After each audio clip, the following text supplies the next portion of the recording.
E aí, pessoal, como é que estão? Espero que bem e com saúde. Hoje a gente vai dar continuação ao nosso assunto de correlação e regressão, na regressão linear simples. Hoje a gente já entra na definição de regressão linear simples, já baseado naquilo que aprendemos, né, na aula passada de correlação linear, tá? Então, sem mais delongas, vamos lá para o nosso assunto.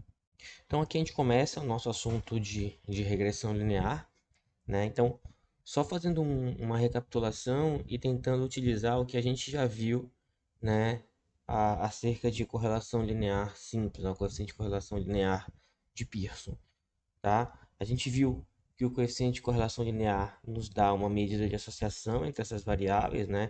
A gente viu lá também, né, que à medida que ele chega próximo de -1 e 1, a gente tem uma correlação super forte.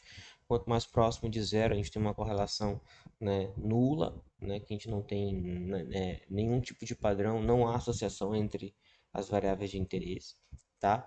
Então, o ajuste de uma reta, a gente tem como objetivo construir uma equação simples, né, que vai visar descrever a relação entre uma variável e outra, uma relação de causa e efeito, né? Mudou um valor da variável aqui, né? Qual é o impacto nessa outra? Então, como a gente dispõe de duas variáveis, x e y aqui, é justamente essa estratégia que a gente vai estar trabalhando, né? Então, uma vez obtida a equação, podemos representar os dados a partir dessa própria equação, né? Então, é justamente essa que é a ideia, tá? Então, eu vou ter o meu conjunto de variáveis aqui, que é o y e o x, né? Então, ela vai ser aqui, a nomenclatura que a gente vai estar chamando é de que o y é a minha variável dependente, tá?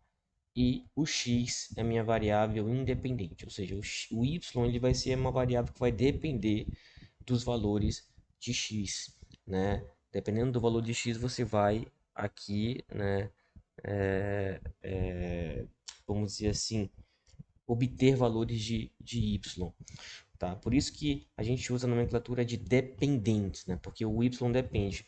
O x não vai depender de ninguém aqui, tá? No contexto de probabilidade, a única variável aleatória que nós temos aqui, né, é a variável y, né? O x ele vai ser fixado. Eu já vou mostrar o que que é o x ser fixado aqui para você, tá? Então vamos lá. Então, algumas aplicações aqui, botei três, né, no sentido aqui para a gente ter uma ideia de como poder trabalhar. Então, temos duas variáveis que medem aproximadamente a mesma coisa, uma delas é relativamente dispendiosa ou difícil de lidar, né? Então, por exemplo, a resistência e a dureza, né, de um material que pode estar relacionado de modo que, conhecendo a dureza, podemos estimar a resistência, tá? Então, aqui já é um caso que a gente pode montar uma equação para prever, né, para estimar a resistência, tá? Explicar uma variável em termos da outra, né? Por exemplo, aqui do que a gente pode fazer, né? Por exemplo, produção de trigo pela quantidade de fertilizantes que a gente está utilizando, tá? Então, a gente consegue explicar uma variável em termos da outra e prever valores futuros, né? Então, por exemplo, a produção da safra da produção da safra de feijão no ano seguinte, tá? Então, tudo isso, né, desses três pontos aí, a gente vai tentar, né, tentar fazer com o ajuste da regressão linear, tá bom? Bom, agora vamos entrar um pouquinho em teoria, né, para ver como é que as coisas vão funcionar. Então, eu vou ter aqui um conjunto de valores aqui, né, x e y, tá? Tem que ter o mesmo quantitativo, tá, pessoal? Não posso ter aqui um x com n menos 1 e aqui com n, né? Não vai funcionar, tem que ter a mesma quantidade, tá? E a relação que eu tenho entre a minha variável x e a minha variável y é através dessa equação aqui, desse modelo estatístico que eu tenho, né? Que o yi, ou seja, para o indivíduo i, né? Ele vai ser alfa mais beta xi, que é do indivíduo i, mais um erro aqui aleatório, né? Que a gente coloca aqui um erro aleatório, tá? Que é o que a gente não consegue, né, explicar. Tudo bem? O que a gente não conseguir explicar, vem aqui para esse erro aleatório aqui, em que o alfa representa o ponto onde a reta corta o eixo do eixo y, né? Aquele é o famoso chamado intercept, né? Isso é quando x igual a zero aqui, ou seja, quando esse cara é igual a zero, a minha equação ela fica somente em função do meu alfa, tá? Que é meu intercepto. O beta é o coeficiente de inclinação, a gente também chama de o coeficiente angular, né? Ele que vai dar o adicionamento da reta, né? Então, eu estou aqui com um eixo, eu corto, né? E eu posso ter esse cara que vai dar, né? O comportamento da curva, né? Que é o coeficiente angular, indicando, né? A cada acréscimo da variável, né? Da variável x ali, eu posso ter uma variação de acréscimo ou decréscimo na variável y, né? Isso pode ocorrer também dependendo da relação entre elas, tá? Então, olha só, dado um valor de x, ó, por isso que eu falo que x não é mais uma variável aleatória, sim um valor fixado, né? Porque a gente vai calcular dado no valor de x, ó. Então, o y baseado no valor de x, né, é isso daqui, tá? Então, eu saio do contexto de variável e entro para um valor fixado, que é isso que a gente vai ter o tempo todo, tá? Além do mais, né, a gente supõe que esses erros aqui, tá? Esse erro bem aqui, né, ele tem distribuição normal, né? Com média zero e variância sigma ao quadrado, tá, pessoal? Então, essa é a suposição que a gente faz aqui. Em algumas outras, né, nomenclaturas, as pessoas nem fazem o uso, né, da distribuição. Só diz que tem média esperança zero, né, e variância dos erros, né, aqui, sigma ao quadrado. Ah, pessoal, poxa, qual é a diferença? Por que um faz desse jeito e o outro não faz? Pessoal, a diferença é que quando você não atribui uma distribuição de probabilidade, né, você não consegue abrir intervalos de confiança, né, você não consegue, né, fazer testes de hipótese. Então, é importante a gente trabalhar nisso daqui, né, já fixando a distribuição para poder já pensar, e que é o que a gente vai fazer mais na frente, né, pensar em trabalhar, tá, a questão da inferência. Então, o valor esperado aqui, né, quando eu tomo o valor esperado nessa expressão bem aqui, ó, tá, eu fico nisso daqui. Então, essa é a minha equação média. Esse é o meu valor esperado para o meu valor y. Substituir o valor de x aqui, né, eu vou obter valores para alfa e para beta, né, e aí eu tenho um valor de y, um valor estimado, um valor esperado para y. Ok? Vamos lá avançar. Então, o que nós temos aqui? Ó? Peguei aquele mesmo exemplo lá do índice pluviométrico, lá da aula passada, dos dados de correlação, né? Olha só, né? Para a gente ter uma ideia aqui. Então, como é que vai funcionar, né, a estimação para alfa e para beta? A gente vai utilizar um método chamado mínimos quadrados. Existem outros métodos de otimização, né? O método mais simples que nós temos aqui é o método mínimos quadrados, que ele vai, na verdade, minimizar, né, uma diferença entre os valores observados e os valores esperados, que a gente chama de erro, né? Então vai minimizar, né, uma soma, né, dos valores dessas diferenças aqui quadrada, né, que eu vou levar ao quadrado, essa soma de erros quadrada, chama soma de quadrados dos erros, tá? Mais na frente a gente vai ver um pouquinho a respeito disso, mas o que significa essa soma de quadrados dos erros, ó? Eu espero que essa distância do ponto que é observado lá no meu gráfico, né, para a reta de regressão, a reta de regressão, por exemplo, poderia ser essa daqui, né, seja a menor possível. Ah, pessoal, mas você está olhando só um ponto, de fato, né? Mas então, quando eu uso mínimos quadrados, ele faz a otimização ali justamente para garantir que a distância da reta para todos os pontos, né, seja a menor. Tá? Então essa aqui é a estratégia do método de mínimos quadrados, é minimizar a distância, né, entre cada um desses pontos aí para a reta de regressão, ok?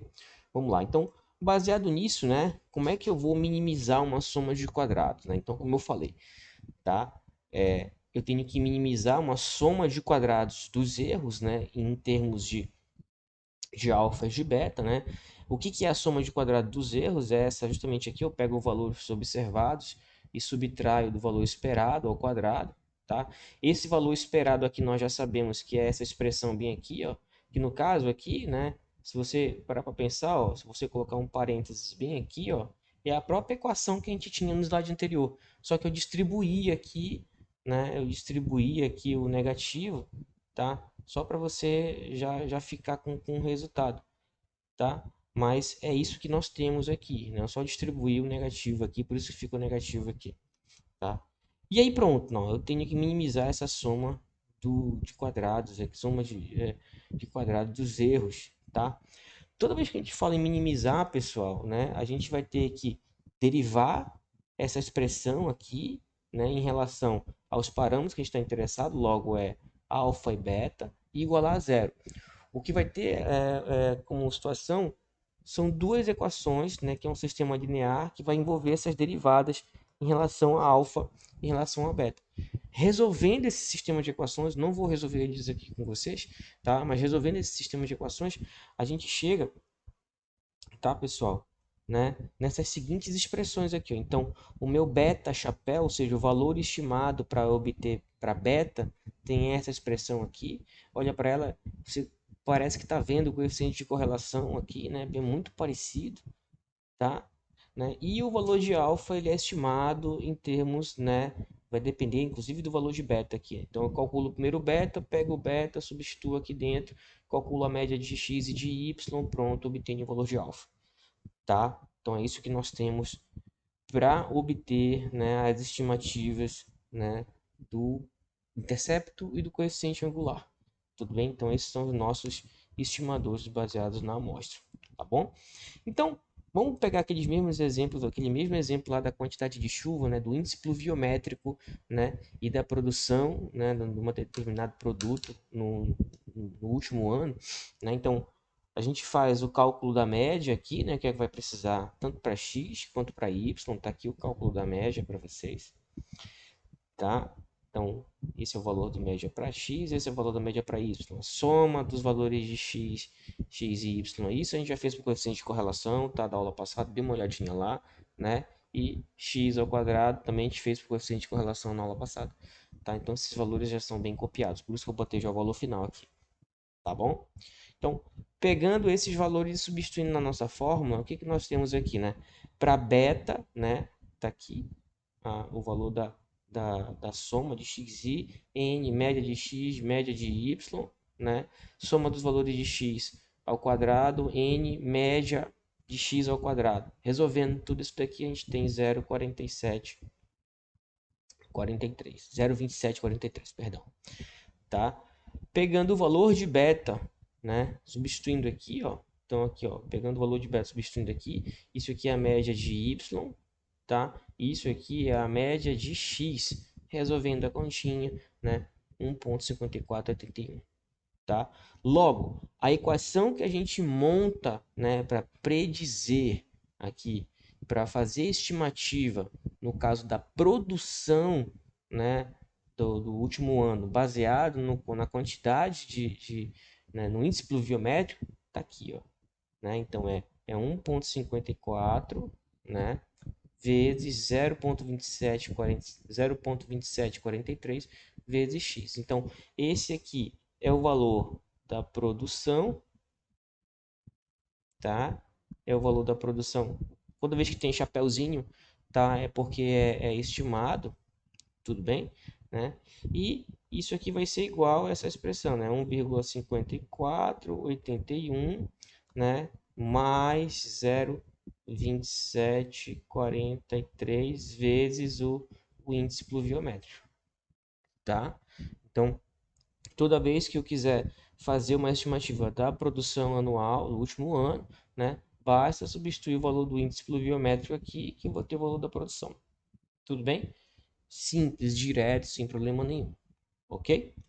Bom, feito isso, a gente consegue, né? Aquela curvinha, aquela retinha que eu tinha mostrado nos slides anteriores aí, né? A respeito da, da diferença, da distância dos erros, né?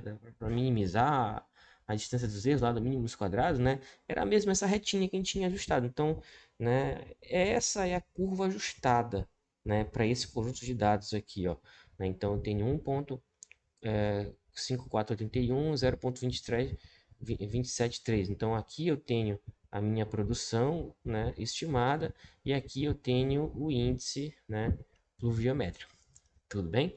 Né? A gente poderia ter escrito aqui, né, produção, índice pluviométrico, mas eu não quis escrever, ia ficar muito grande, tá? Então, essa que é a estratégia que a gente vai utilizar. Tudo bem?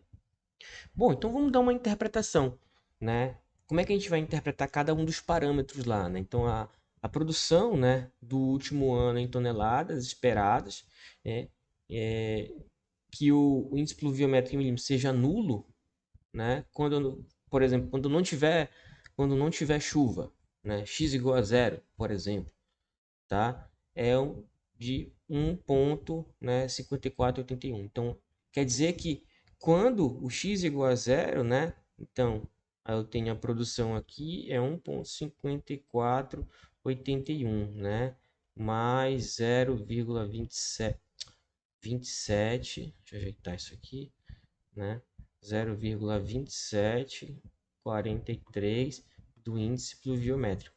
Então, se eu substituo zero aqui, né? O que acontece com esse cara aqui, ó, né? Isso aqui vai ser zero. Essa continha aqui, eu fico somente com, né, o valor do intercepto. Então é isso que ele está dizendo, né?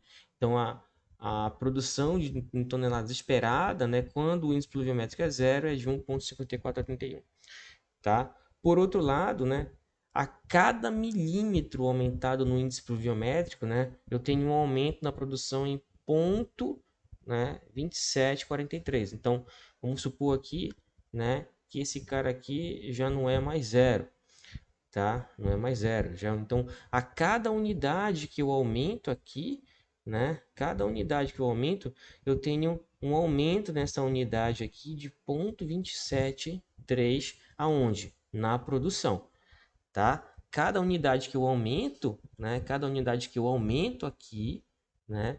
Eu aumento aqui, ela tem um acréscimo, tá? De 0,2743, aonde? Na minha produção, tá? Bom, o que que a gente precisa saber aqui, né? Tem uma parte de regressão, né?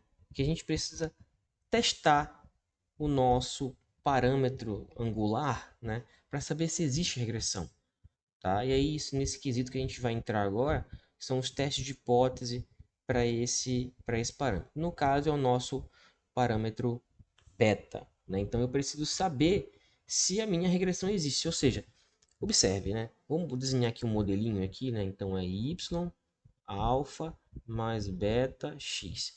Se esse cara aqui, se esse meu parâmetro aqui, ele for nulo, ou seja, se esse beta ele é igual a zero, tá? Então, para qualquer valor de x que você substitua aqui, né? Essa conta toda aqui, ela vai ser o quê? Igual a zero. Logo, o meu y, ele fica sempre igual ao alfa. Isso é um indicativo, né, de que essa minha variável em questão, ela não é significativa, né, para conseguir predizer alguma coisa a respeito da variável y, tá? Então, é esse tipo de situação que a gente vai trabalhar aqui. Tudo bem? Então, a gente vai fazer esse teste de pós, movendo os parâmetros do modelo de regressão linear simples, né? Usando a decomposição da variação total. Vou já explicar como é que isso funciona, como é que a gente vai decompor essa variação total. Então, nesse caso, né, as hipóteses é de que eu tenho ou o beta igual a zero, ou o beta diferente de zero. Aqui, na verdade, é H1, tá, pessoal? Né? H1, né, o beta diferente de zero. E no centro, de uma forma bem genérica, a gente sempre vai querer rejeitar esse cara aqui, né? Eu sempre vou querer dizer que a minha variável em estudo, né? Eu espero que ela sempre, né, seja significativa, ou seja, se ele é diferente de zero, então quer dizer que eu tenho um efeito importante na minha variável y, tá? Então, vamos dizer assim, se caso a gente não rejeite H0, né? Então olha só como fica o meu modelo aqui. O meu modelo ele não tem mais o beta zero aqui, ó, nem o x, tá? Eu vou chamar de modelo zero. Por outro lado, né, caso ele seja rejeitado, a gente vai adotar, né, o beta aqui bonitinho. Então eu tenho duas propostas, tanto em H0 quanto em H1. Em H0 eu tenho esse modelo aqui, né, e H1 aqui eu tenho esse outro modelo aqui. Tudo bem? Eu vou estar confrontando isso para ver se de fato eu fico com esse modelo aqui, né? Ou se eu fico com esse modelo aqui, que foi aquilo que eu acabei de mostrar anteriormente, tá? Só estou colocando agora dentro no contexto do slide, ok? Então, ó, para o modelo zero, a gente vai fazer essa soma de quadrados aqui, que a gente chama de soma de quadrados total, tá? Então, o que vai ser a soma de quadrados total? Vou pegar o valor observado, os valores de y, aquele que a gente mede lá, por exemplo, no caso a produção, os valores que a gente pega lá da produção, tá aqui, né? Vou subtrair cada valor da média e levar ao quadrado, tá? Isso aí é a soma de quadrados total, né? Que é o que contém a variação total contida nos dados, né? Se você parar para pensar, né? Isso aqui, se você dividir por n-1 é o próprio s quadrado. Eu já vou mostrar, eu ia falar disso mais na frente, né? Mas eu aproveito para falar. Ou seja, que é isso aí? Variância, pessoal. É a variação total dos dados. Tá? Tô pegando cada valor, subtraindo da média, né? E é isso que funciona aqui. Eu tenho a soma de quadrados total. Então, o modelo gera, né, uma soma de quadrados de resíduo. Tá? Esse modelo 1 aqui, ele me gera, né, uma soma de quadrados de resíduo. Por quê? Porque se eu estou, pessoal, né, estimando alfa, né, e estimando beta, eu posso ter aqui situações que eu não consigo explicar, né, somente com minha variável x. Talvez eu precisasse colocar aqui uma variável x2, uma variável x3 para conseguir explicar melhor o modelo. Então, esse resíduo, esse resto que sobra, né, me gera essa soma de quadrados do resíduo. Tá? Então, como é que eu vou fazer esse cara bem aqui? Ó? Então, é o valor observado menos aqui, ó, esses cara bem aqui, né, é o valor, ó, esperado. Nós vimos lá, tá? Esperado, tá? Acho que eu escrevi errado, certo? Esperado, né? Então, essa é a minha soma de quadrados dos resíduos, que vai ter a variação, né, dos dados não explicada por esse modelo, que foi aquilo que eu acabei de explicar, tá? Então, a diferença entre a soma de quadrados total e a soma de quadrados do resíduo me dá a soma de quadrados da regressão, né? Então, o que eu tenho de soma de quadrados, né, do meu modelo mesmo, né, tudo bonitinho próprio do meu modelo, vai ser quem? Eu pego o beta chapéu, né, quadrado e faço a soma de quadrados aqui agora para o valor de x. Tá? Então, como é que eu cheguei nessa expressão aqui? Botei essa aqui, botei essa aqui. Resolvi, tá? E cheguei nessa expressãozinha bem aqui, tá? Que é a minha soma de quadrados da regressão. Tudo bem? Bom, a gente precisa estabelecer uma coisa que são chamados os graus de liberdade associados a somas de quadrados, que levam em consideração os estimadores, né, no cálculo das suas expressões, tá? Então, aqui, né, a soma de quadrados, por exemplo, se você observar a soma de quadrado total, ela só envolve a média do x, que é um estimador. Então, o grau, eu vou subtrair uma vez do meu tamanho amostral. Lembra muito aquela definição da distribuição T que a gente tinha lá, né? Ah, eu estava testando, né, a média, eu estava abrindo o intervalo de confiança para a média tudo e tal, e lá era n-1. Era n-1. Por quê? Porque eu só tinha um estimador, né, ali um estimador para média, tá? Utilizando para poder trabalhar, por isso que eu perdi a 1 grau de liberdade. Eu perco no tamanho amostral aqui, né? 1. O SQRS, né, que é o dos resíduos aqui, né, ele envolve dois parâmetros. Então ele vai envolver o beta e o alfa, dois estimadores, perdão, né? O beta e o alfa, logo ele vai perder 2 aqui, graus de liberdade, né? E sobra n-1 menos n-2, que vai dar 1 grau de liberdade, tá? Para minha regressão. Tudo bem? Dessa forma, então, a gente consegue construir o que a gente chama de quadrado médio. Tá? Então, o quadrado médio total está aqui, que é quando eu pego a soma de quadrado total dividido por n-1, vai dar a própria variância, que foi aquilo que eu mostrei no slide anterior, né? A soma de quadrado do resíduo dividido pelo n-2, né? Eu tenho o quadrado médio da regressão, né? Eu já vou mostrar para que você vai fazer isso, né? Fazer o cálculo desses quadrados médios aqui, né?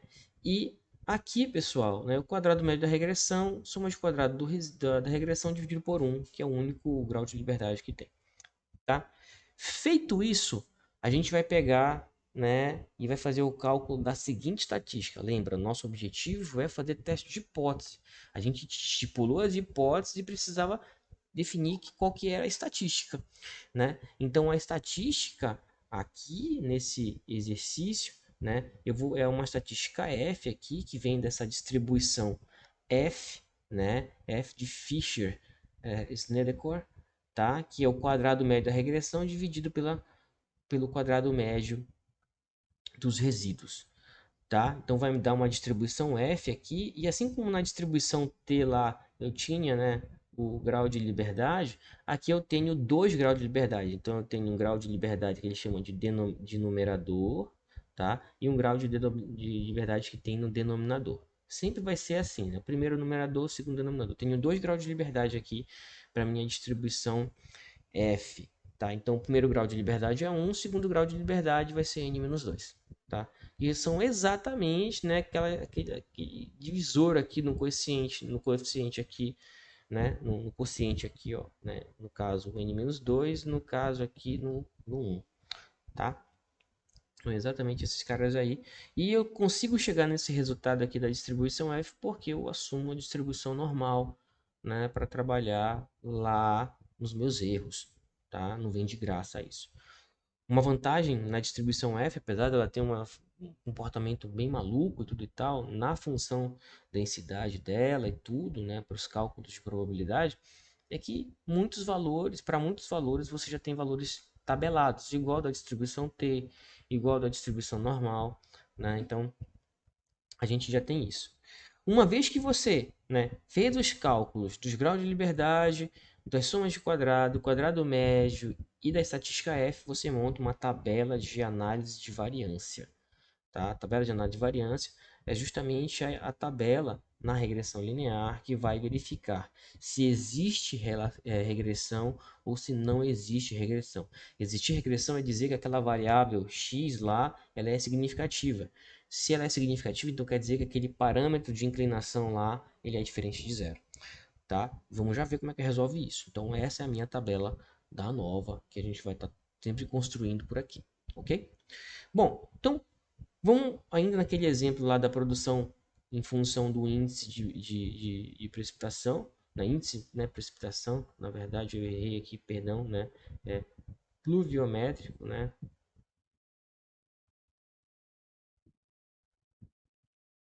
então o índice pluviométrico aqui, né, então fiz o cálculo da soma de quadrados totais, está aqui, cada valor menos a média ao quadrado, somo todo mundo, está aqui o resultado, né, soma de quadrado do resíduo, né? Cada valor menos o valor esperado aqui, ó. Isso aqui é o valor esperado para quando x é igual a 120, para quando x é igual a 140, até o último. Não botei todos aqui, mas você faça a conta de todos para você conferir isso daqui, tá? Dá esse valorzinho aqui. Isso aqui é um 4, tá? E a soma de quadrados da regressão tá aqui também, bonitinho, né? Tô pegando o valor de beta zero, de beta, levando ao quadrado, né? O valor estimado de beta, levando ao quadrado e multiplicando por cada valor de x menos a sua respectiva média ao quadrado. Somo todo mundo, tem esse valorzinho bem aqui. Encontro os quadrados médios e a minha estatística F, tá? Encontro a minha estatística F aqui, bonitinho, né? Depois disso eu posso montar a minha tabela, tá? Então, esse valor F aqui, pessoal, tá? Você vai fazer uma comparação. Lembra que a gente comparava lá para ver se estava na região crítica, se não estava na região crítica, né? É isso que a gente vai fazer aqui agora.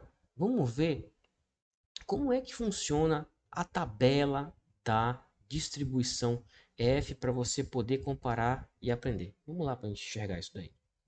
Então, aqui na tabela F, né, é, ela tem um comportamento, a distribuição F tem esse comportamento totalmente assimétrico.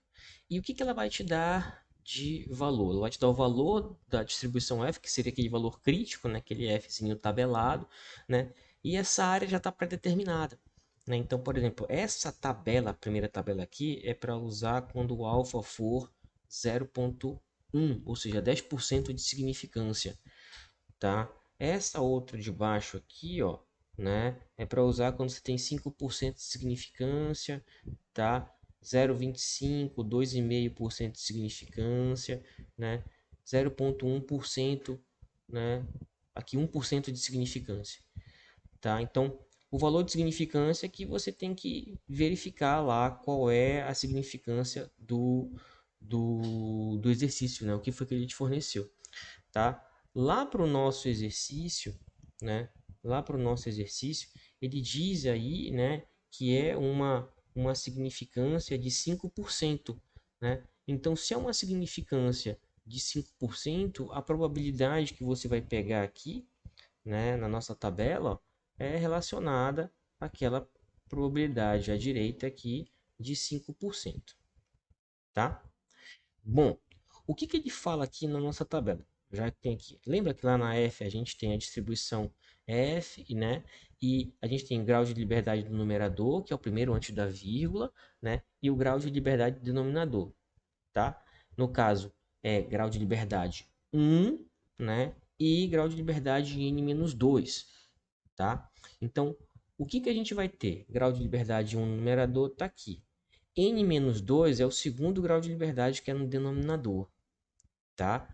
Então, o nosso conjunto de dados dispõe de um n igual a 8. Então, 8 menos 2, né? Eu vou ter 6. Então, o meu valor crítico aqui, meu valor tabelado, que eu vou comparar, né, com o valor que eu obtive lá na minha tabela da nova, da minha estatística F observada, né, é 5,99. Ó. Então, vamos voltar para lá para a gente poder pegar, né? Aqui a gente tem, né, ao nível de 5%, ó, 0,99 aqui, ó, é um arredondamento, tá?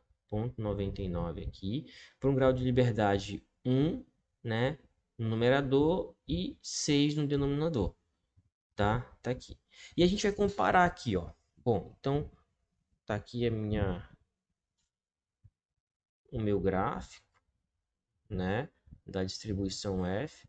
Eu tenho aqui 5,987, tá? Que é o 99. E qualquer valor calculado, né? Qualquer valor calculado aqui da estatística F, né? Que pertencer a essa região aqui, que é a minha região crítica. Olha lá o teste de hipótese que a gente aprendeu nas aulas anteriores. Isso aqui é a minha região de aceitação, região de aceitação de H0, né?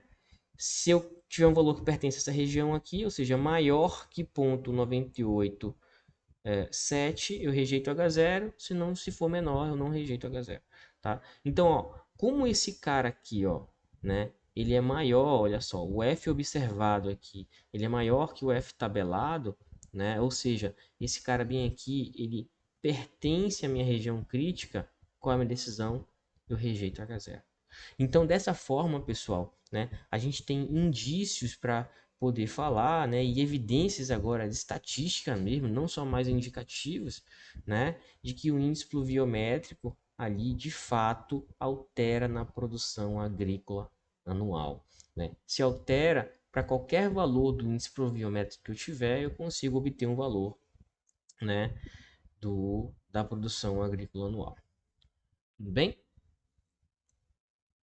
Bom, pessoal, então era isso, né? Espero que tenha ficado claro essa ideia de regressão linear. Isso é simplesmente uma introdução, né? Tem mais algumas outras coisas que a gente precisa aprender, mas a gente deixa isso para uma outra oportunidade.